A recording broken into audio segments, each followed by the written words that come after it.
Jesse's traveling the world. What's he gonna do? Hit up CD Projekt and play some Witcher 2 Enhanced Edition. Yeah! Wait, hold on. Hey there, everybody, it's Jesse, and I'm at CD Projekt in the heart of Warsaw, Poland. Yeah, sword in your face!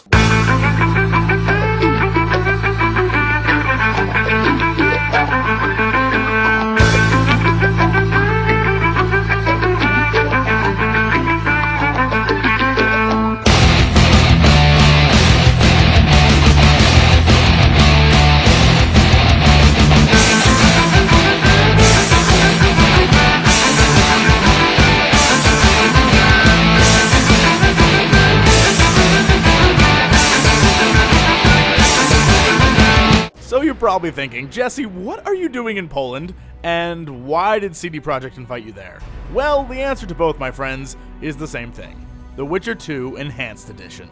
Releasing today, the Enhanced Edition is an updated, optimized, revamped version of one of my favorite PC games of 2011, and now as of today, for Xbox 360 as well.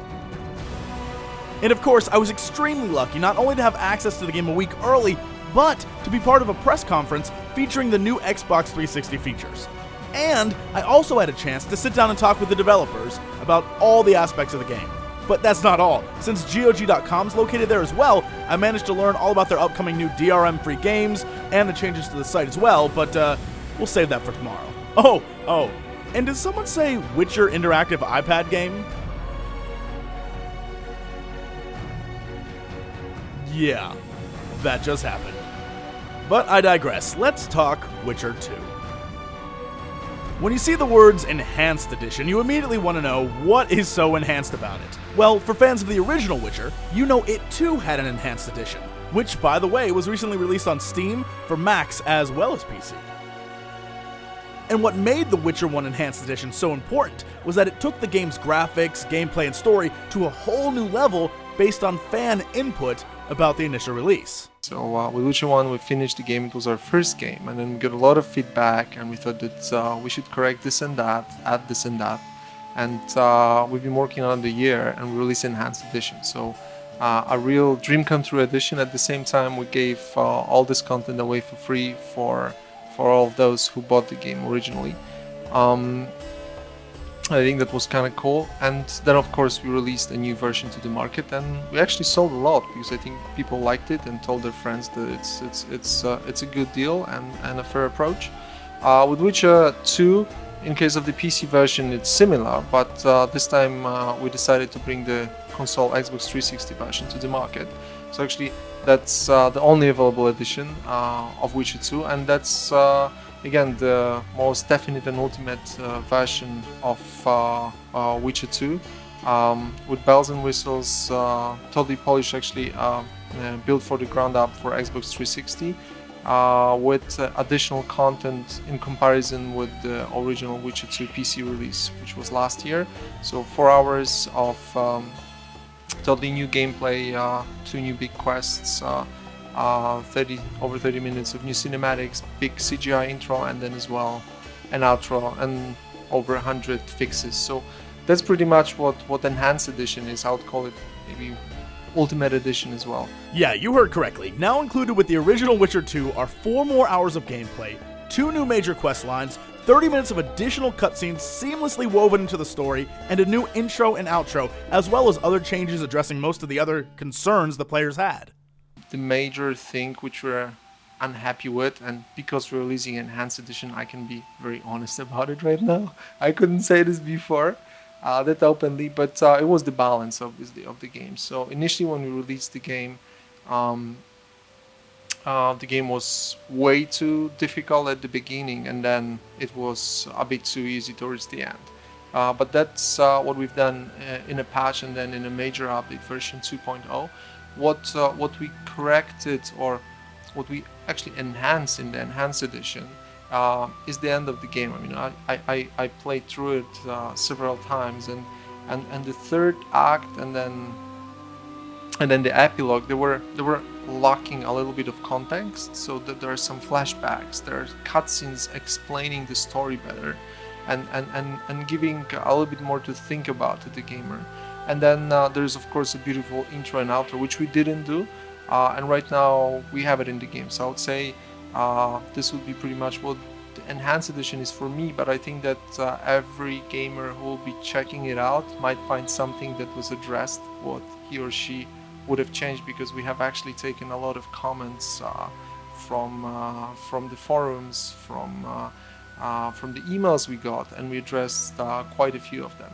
And of course, our internal tests, and we've read all the reviews that were out there, as long as we were able to understand them, but Google Translate is doing a hell of a job here. So it's all in the enhanced edition. Did I hear improvements to Chapter 3? Sounds like someone's been watching my playthrough. Well, we decided that for the enhanced edition we need some new capturing stories for the Chapter 3, so that they will become some sort of a conclusion for the some of the previous plots and some of the previous threads, which were somehow started earlier, but they needed some sort of a conclusion. We added new characters, but also we use characters from previous quests, and also we added new locations. This, as you can imagine, being a sucker for a good story, had my interest piqued. If you remember, during my original playthrough, I commented on how the game never really babied the player when it came to the plot. There was zero hand-holding for those players who never really beat The Witcher 1, and the plot just sort of moved at a breakneck pace. While I loved the fact they didn't waste time explaining things any sensible player could just Google, I knew it would be an issue for some people who were unfamiliar with the series. Well, first of all, I think there's always problem with sequels and such part 2 of something. That on one hand you have to, repeat very basic plot from the previous part, and on the other hand you don't want to get too repetitive, in order not to, bore experienced players and fans of Sapkowski or fans of the previous Witcher game. So we had to balance things out and to give both new stuff and repeat something from the previous version. I think those new movies about Witchers, what the Witchers are we tried to show it in interesting, perhaps innovative way, and not to get directly repetitive. We did not want it to recapture the story directly, because we think that it bores players, and they don't really want that. The Enhanced Edition not only adds new scenes to explain what a Witcher is, but more importantly, any plot points from the first game that might have been confusing. And then there's new quests at the end to help wrap up any storylines that us, the fans, wanted to know more about. It's modern type of storytelling. You mix genres, you mix ideas, issues, and you put different things on many different levels for many different people. If you want boobs, it's what's there. If you want, hack and slash, adventure, it's there. But if you want, assassin kings or make somebody a king, it's also in there. So you've got different levels, you've got, like in RPG. But it does all of that without compromising the storytelling that made the initial release so much fun. The truth is that we hate stupid games, and we work here because we are allowed to make games that are not stupid, and we make games we want to play. So. And that's what made The Witcher 2 one of my favorite games of 2011 and my must replay for 2012. It was, in my humble opinion, the first RPG to make a solid go at being a game for adults. There are no signs of dumbing it down, and no signs of editing mature content so little Timmy down the block could play it too. And speaking of dumbing it down, I'm sure a lot of you at this point are like, Jesse, the story's nice and all, but what about the 360 version? What about the graphics? It's not some crappy port, is it? Well, I think the idea that going from keyboard to controller is dumbing down is it's incorrect. Yes, you have to kind of distill the essence of what it is and compress it, but then a lot of creative things actually benefit from having constraints. So who's to say it's not sort of better and improved, any game by putting these kinds of limits on it. I know where their fears are coming from, because it's a very common approach. Because if you look at the games development, or getting a existing game to a new platform purely from a financial perspective, then probably the best way to do it is to just port it. Like, whatever doesn't fit. Let's simplify it and let's get it out to make some revenue. But we're looking at from the other side. I mean, totally opposite. So we believe that if the game is great and if people enjoy it on their hardware, so whether it is PC or Xbox 360, they will spread the word, and ultimately, more and more people will buy the game. So the quality is the most important factor, and as well as the feel for the target platform. So the Xbox 360 version of the game was built from the ground up. So we've actually touched practically every single asset. We did a lot of work on the engineering side, because obviously Xbox 360 is not that strong as brand new PCs. And I think we've delivered the really ultimate SKU for the console, having in mind the system preferences. But you also have to look at it from a different angle. Xbox 360 it's a different platform because of the pads, because how people play, and also because they are not using usually a monitor, but most of them is using an HD TV. So the game looks very, very different in some moments. There were some comparisons in the net already, but people say, wow, the Xbox 360 game looks great. And I'm sure that when they will have a chance to sit down and play it, they'll say, hey, it plays really, really well. So what we want to deliver is the right PC experience for the PC gamer, and the right console experience for the Xbox 360 gamer. And the console experience, it's a very vast definition, but you have there all, like I mentioned, like the controls, how the camera works, people how the game looks, obviously on my TV. And people are used to certain things, and we are not trying to go against it. Rather, understand it and include it in the development process. So the enhanced edition is obviously bringing the game to a new platform, Xbox 360, and that means that we had to remake some of the levels a little bit to make them, stream a little bit faster, to make it a little bit easier for us to occlude stuff, because Xbox 360 has a little bit less power than the PC, and we really wanted the game to look as good as possible. So we had to heavily optimize all the content to actually be able to squeeze everything we had in the PC version to the Xbox, and we actually managed to do it. Just like you said, I mean, there's some areas we had to kind of modify the environment to make it more streamable, like streaming friendly, so to speak, or without getting too technical. But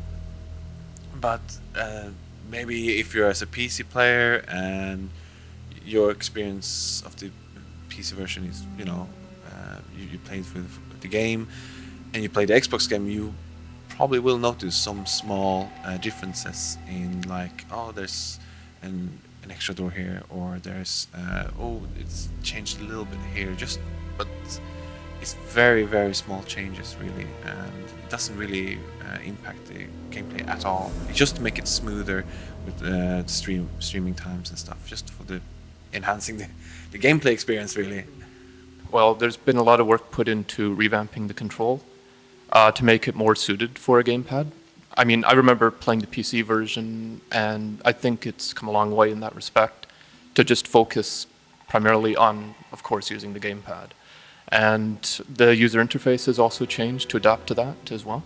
I mean, it's not the hugest interface change, but I think, what needed to be changed to make it playable on the gamepad has been done. So in terms of graphics, you won't get the Ultra from the PC, but the Xbox is somewhere in between the middle and high from the PC, because our artists worked a lot on redoing some of the assets, to make them look better, and also a lot of environment changes, like the lighting and stuff like that. So it's not like the Ultra from the PC, but it's pretty close to the high on the PC. It's absolutely, we really think that this is one of the best looking games on the Xbox. You can always make something better, in my opinion. You only stop working due to maybe time constraint. You make something and go, yeah, it looks awesome, but when you maybe look at it 6 months later, you go, well, actually, wouldn't it be cool, or this, and change it. I mean, there was, I know there was one thing that always bothered me a little bit, and Marek fixed that. It was the, yeah, exactly. It was this closed cutscene in the end of the game, and on this wheel that I don't know what it's called really, but it looked okay, but Mark made it look awesome. So on a personal level, I was like, oh god, yes, it's been fixed. So yeah, anything you want to add? Yeah, so we remade some of the assets, like we fixed some of minor problems we found while playing the game, but that's about it when it comes to levels, because we focused on optimizing and streaming stuff to make it work really smooth. But we added a lot of stuff from, like in different parts of the game, because we added a lot of new movies. For example, we have all the transitional movies between acts to actually keep you entertained while you wait until the game loads another act, and then you can learn more about the storyline, which is really, really great. And on the other hand, we felt that Act 3 could be a little bit longer. And that's why we added those new locations, new quests, new adventures, new characters, new dialogues to expand it a little bit even more. And we added extra cutscenes in different places of the game, also in Act 3, to show you the consequences of your decisions a little bit more. So yeah, we had a lot of ideas how to actually make things better than we did at the first time. And that's one of the reasons why the Enhanced Edition is actually being built, to make the game even better. So, having played the 360 version hands-on, I can say they're pretty much right on the money. While it is easy to compare the 360 version to the PC version in a side-by-side due to the limitations of the 360, if you were, let's say, to go play the 360 version at a friend's house, then go home and play it on your PC, I am totally convinced you probably won't notice any differences at all. And considering most people couldn't even play The Witcher 2 on anything above high, chances are the 360 version might be the best bet for any of you out there who don't want to spend a fortune on a new PC. This is also why you shouldn't be afraid of terms like enhanced or optimized as a PC user. Due to the release of the 360 version, they had to rework everything for the new edition of the game, meaning that it should work even better on your PC now than before, while still looking just as beautiful. When it comes to controls, the game actually feels a bit smoother on the 360. Sure, it takes a while to get used to not having keys that do different commands, but when it comes to the movement and combat, I actually kind of prefer the controller over the mouse and keyboard. I know, heresy. But going back to the keyboard and mouse, while acknowledging the release on the 360 is nice, some PC gamers out there who already own The Witcher 2, and probably wrote in the comments before getting to this part, are asking one question. How much is the new content for those who already own a copy? Is it that typical $14.99 DLC price? Oh, ye of little faith. Once again, proving they are increasingly becoming one of my favorite companies in the world, CD Projekt is making every last ounce of the new content free for players who own the game already. Words sound scary. It's like a goosebump reaction to me right now, because it was really devaluated over time. DLC means selling you small stuff for a lot of money, and Enhanced Edition, it's a huge improvement to the game with a lot of content in it. I cannot call it expansion, but it's, I would probably prefer this word. And the thought process is very simple. We believe that gamers don't have to buy our game, and they might want to buy our game, and we want to encourage them to go and buy it, because a lot of them, especially on the PC, for example, they can go and download it from torrents. Yes, so why to buy it? Of course, it's the conscience if they want to play legally or not, but especially here where we come from, Eastern Europe, Poland in particular, the piracy is huge. originally for years when we were working here, we are mostly on the market competing not with other companies but with pirates. So our thinking process is very simple. I mean, give the best value to the gamer, and if they like it, they'll buy the game and tell their friends that it's a good deal. And that's what our enhanced proposition is about. So we also think that this is the way to treat people, and we would like to be treated this way. And we're really pissed when we are ripped off on some DLCs. So we're going against it. And I don't want to be a saint here. I think it's a very good business proposition, because I think we've proven it works on The Witcher 1. It's sold over 2 million units to date. So thanks a lot to all of you guys who went out and bought the game. And as long as we are here making great games, we'll be following this path and trying to give you additional smaller content for free. I said it numerous times that yes, if the time comes and we'll decide to make an expansion where there will be several big hours of content, then we'll probably put a price tag on it. But if this is smaller stuff, if there are enhancements, if there are corrections, I don't see any reason why should we charge anyone. And for me, if I go and buy a game and I pay the full price for it, for me, it's more of I'm building a relationship with the company, and then I see how they treat me. How is the sort of after-sale customer service? Is if for every single small thing they reach out with their hand and ask me for money, I'm like, I'm really happy with this relation. Am I getting good value? And unfortunately, the answer very often is not. I feel ripped off, and usually I'm not buying again games from this company.